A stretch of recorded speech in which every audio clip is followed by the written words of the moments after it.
my goodness, what an introduction. I was in the bathroom, like, fixing my hair, figuring we had more open mic, whatever.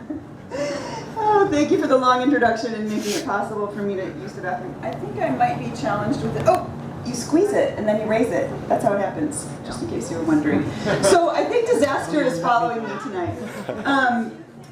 First of all, the mic broke, and then a latte spilled on the bottom of my skirt, and then I was in the bathroom and you called my name, so it's going to be fun tonight, really fun. I don't think my latte was decaf, so here we go.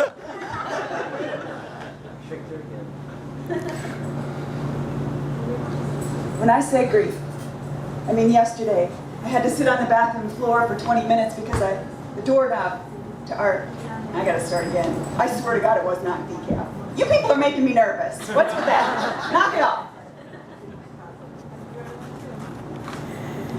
When I say grief, I mean yesterday I had to sit on the bathroom floor for 20 minutes because I noticed that the doorknob to my bathroom had scratches from our wedding rings. Last week, the song to which we walked down the aisle came on the radio. I turned ice cold, and thank God I wasn't driving over a bridge. These days, I do everything I can to avoid them. This morning, muscle memory typed his name at the top of an email to someone else because their names share the first 3 letters, but now another woman memorizes his earlobe on a first date. In the time it took a drop of rain to fall from lobe to shoulder, I formed a whole new definition of permanent, of what it means to meet the seam that keeps sewing itself. No matter how many times you rip the stitches, the needle will find you in the dark. And I say grief. I mean, I'm that weird girl at parties trying to look anything other than how I actually feel and to not answer apocalypse when I'm asked, how are you? How can it be possible to cry for a year? I want to yell at anyone who will listen. I've been crying for a year. Do you see me? Grief makes you feel invisible. Because if anyone can see the you you're becoming, they'd surely give you something, but there is no something to give. On some days, you stick around, if only because you're curious what could possibly be on the other side. Before he left, I asked him what anyone else who tries to love me should know. He said that your heart is infinite. God damn it, what I wouldn't do for a different mathematical diagnosis. Mother, I can't seem to find my hands inside the garment of my skin. It's cold in here. When I say grief, I mean no mother's milk. If there were a scalpel for such things, I could want but still not be able to ask for an amputation, because despite it all, this experiment called loss is freakishly interesting, littered with the exquisite torture of weeping, strangled with the story of dry land. When the first fish walked, do you think he wanted to leave his family behind, having discovered that some things are impossible to suppress? I don't know who I'll be on the other side of this. And the fucked thing is, he probably does, and he probably doesn't. When I say divorce, I mean walking away from the only reliable map of yourself and stepping into a place without footprints, like you were the first person to ever have feet. Disorienting is an understatement when you know where your home is sleeping 72 miles away, but you will never share his night air again. When I say grief, I know that what's involved, what's required is for me to reach in and pull out myself, but I can't find my hands, so I'm just gonna have to settle. No, I'm just gonna have to God walk out of here on these terrible but magnificent feet. Woo!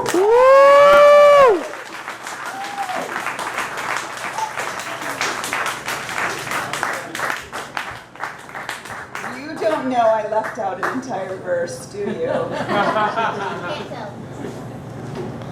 How are you doing, Everett? Woo! I wrote that poem shortly after moving out of Everett, actually, because I was getting a big D divorce. Anyone a country music fan? No. Excellent. So you know what I'm talking about. You know that reference. Nobody in Everett is a country music fan? What? Who are these people? Oh, my Lord. I love this town because it's a working class town. What did you say? Isn't Spanish. All right. Well, I don't know what that means, but I love this town because it's a working class town. And I come from working class people in southeastern Michigan. Anyone else from Michigan in the house? Great. I'm going to be a hit. All right.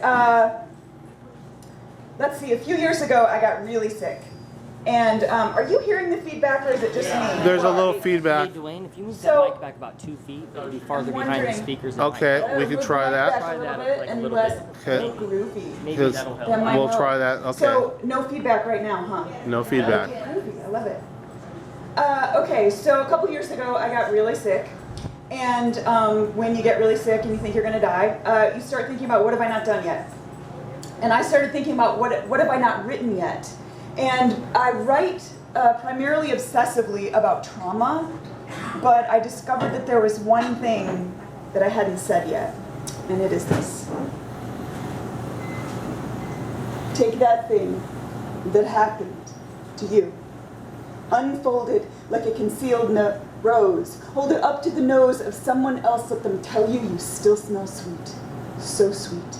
Let that person who loves you pluck petals out of the gully of your wound, let her shave them into points and sail them back into your heart like paper airplanes, for that fist at the center of your pulse is of what you have always been made, despite what trauma taught you to tip your fingers in thorn. Use them now to shred the sheets, shred the night. No one should have to sleep under that much dark or on that much polite. Shred the sky. Let the gods fall out. God after God after God. Catch them in your pockets. Catch them in your chest. Put the God back in your chest until you believe in yourself again. Repeat. Take that rose, the one your flesh wounds around. Open it and open it and open it. Toss bits of your scar into the air like goddamn wedding rice or birdseed. Let some of them sprout into so much green new day, it makes your shins hurt with how much you want to run forward and greet the world, and we will marvel at your silhouette. My will say, my, doesn't she run like an unflowering. Woo!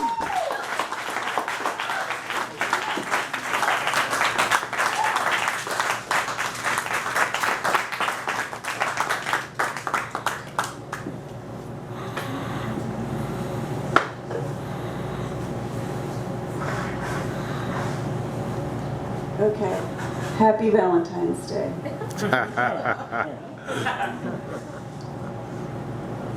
I don't know if I have permission to say this, which is why I'm going to say it. Leave the apple in the church for an hour at 400 degrees.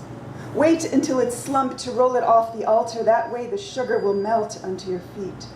Leave them sticky sweet for when Mary walks in, loosening her hair. I know it's blasphemous to suggest, but if Jesus had been a dyke, I think Miss Magdalene would have been a femme. So would Jesus. The two of them tangled in each other's hair, whispering in order the commandments shattering onto the sanctuary floor. Thou shalt not covet, thou shalt not steal. Mary, I would have whispered, you have broken into my chest and stolen all the goblets. Jesus, she would have whispered back as I bit the divot at the base of her neck. With my fingers in her mortality, I could have asked her if I was indeed the Son of God.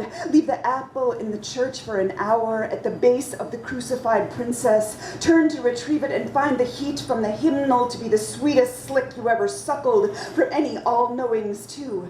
Fine feet. Woo!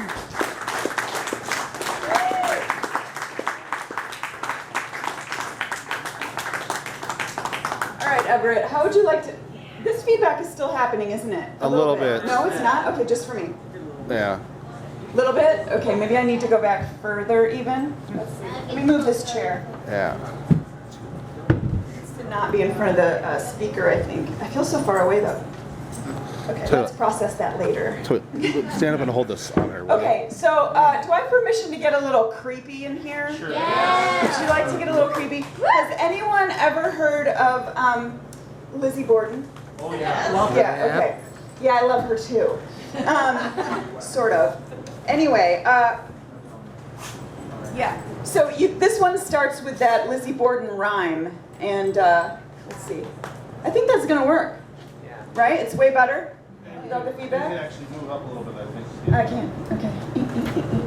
I don't want to hit the damn thing though. Break my arm. Because tonight is like so free of disaster. Thank you for laughing at my jokes. I like you. Okay, so you can say the rhyme with me if you want to. Okay? Lizzie Borden took an axe, gave her father 40 whacks. When she saw what she had done, she gave her mother 41. This poem is from the perspective of the axe handle. Woo! The axe handle gleamed from the corner, calling Lizzie, Lizzie Borden. I am the shaft made for your hands. Say yes, and never again will you have to wear his saliva to school, or be tagged for sale by the slit he made you. Imagine the perfect part of the Red Sea upon their skulls. Feel 40 red whale eyes open in the 8-limbed creature called your parents. Open a horizon in your bloodline. Open an aperture, an overture to your promise to survive. Later, you can lick my glint or eat the evidence like a barn cat eats her afterbirth. Put yourself in the way of your life, Lizzie. Wrench yourself free from the blue cord noosing you in the loft of their piety. Listen to the swallows in the rafters. Don't they canary in a coal mine? Don't they vulture your carcass? What's it gonna be, Lizzie? Yours or theirs? Don't be an unactress like your mother, Lizzie. Be an artist. Pick up the handle oiled with his lust. How many times has he held me to your throat while she might as well have watched? Lizzie, don't be a daughter. Be an arm upon which freedom swings. Hell, be a shoulder. Be an axe. Be a man. Woo!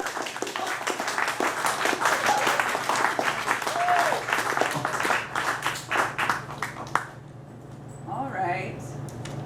You seem to be going with me most places. I like that about you. Very much like that about you. Okay. We like the darkness. Okay, good. I've lost all my poems. Okay. Excellent. No, I'm serious. Where the Okay. hell are they? Oh, there they are. Oh, No. I put them here. Okay, good. I never said I wasn't awkward. I was a nerd, totally a nerd. Okay. So, yeah, when you, I already mentioned I almost died a bunch of times. It was super fun. And I had chemotherapy. That was super fun too. I don't recommend it. I really don't recommend it. Try to steer clear of that. Just like, walk right on by that on the aisle. Just don't buy it. Okay. You can laugh at my death jokes. Okay, thanks. All right, so this is called My Funeral. My girlfriend's laughing. You're the only one that you're like, oh God, we're gonna have to process this later about what a dork you were in between your poems. Okay. Everyone clap for Kathleen. She puts up for me. Woo! Kathleen! She puts up for me. Yeah! What does that mean, really? Okay. So here's this. It's called My Funeral. I want my funeral to be gigantic. I want motherfuckers to come from thousands of miles. What the fuck else you doing? I'm dead. It only happens once. You weren't at my wedding. I know, because I didn't invite you or anyone. I eloped. Which was a bad decision, or perhaps the best decision. You see, that's the thing about life. Sometimes when you're at your worst, you're also at your best.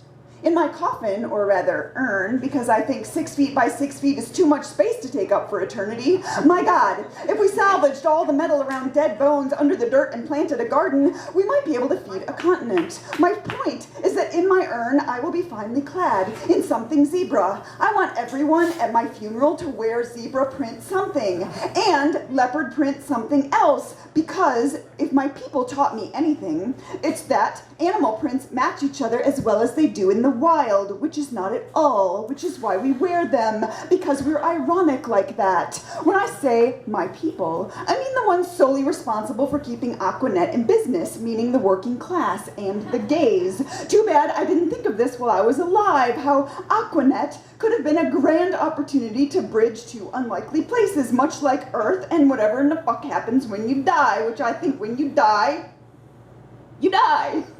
When I was alive, I met some ghosts. I'm not kidding. They entered my head through the barrette I wore on the top of my skull in the 90s in order to achieve the Elaine from Seinfeld poof. We all wanted the poof. Mine was smaller, but nonetheless poofy. The dead would enter my head through the barrette, or rather buzz me like a doorbell. I'm not kidding. I know you don't believe me, but let me assure you, alive motherfucker, that the next time you wear anything metal near your head, I'm gonna buzz you from the dead. Double if you're not wearing zebra.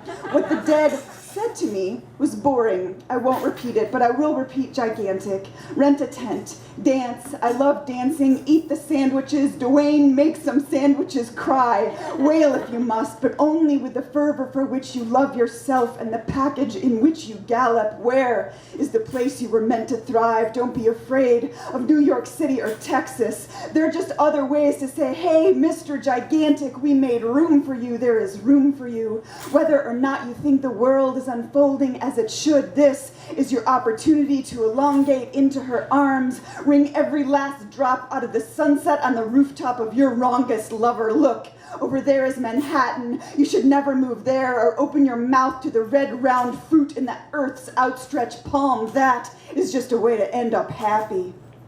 Woo!